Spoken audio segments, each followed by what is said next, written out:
बॉलीवुड अभिनेता सुशांत सिंह राजपूत देहांत परठारु नुआ नुआ कथा खुलासा हेबार लागिछि। पुलिस मध्य घटना को गुरुतर भाव नहीं अनुसंधान जारी रखिछि। सुशांत पाख लोक मानकर बयान मध्य record करुछि police.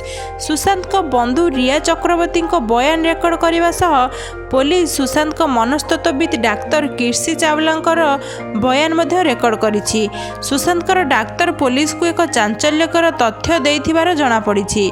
Sushant doctor कहवानुजाई Sushant गत 6 मास तले मो सहित देखा होइथिला।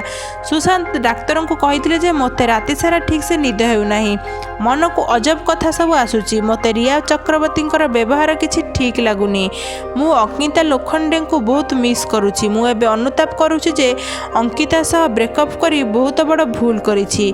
मु अंकिता को केबे भी भूली पारुनी। अंकिता गोटे कथा को नहीं विभिन्न कथा चिंता करती बोली सुशांत कहिथिले। सुशांत प्राय 1 वर्ष धरी डिप्रेशन में थिले। सुशांत निज संपर्क को नहीं खुशी नथिले। सूचना था कि पवित्र रिश्ता सीरियल रे अभिनय करी सुशांत बेस लोकप्रियता अर्जन करथिले। शेष थर पई फिल्म छिचुरा रे देखिबा को मिलिथिला। तांकर प्रथम फिल्म थिला काई पोछे। से पीके केदारनाथ भली फिल्म रे अभिनय करथिले।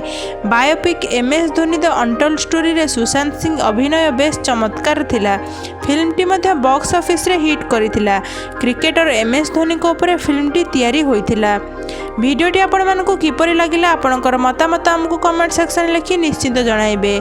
जदि आपण माने हमर ई चैनल ले नुआ हमर ई चैनल को सब्सक्राइब करे नेबे एवं भिडियोटी भल लागिले गोटे लाइक करी अधिकरु अधिक शेयर करबा को भूलिबेनी।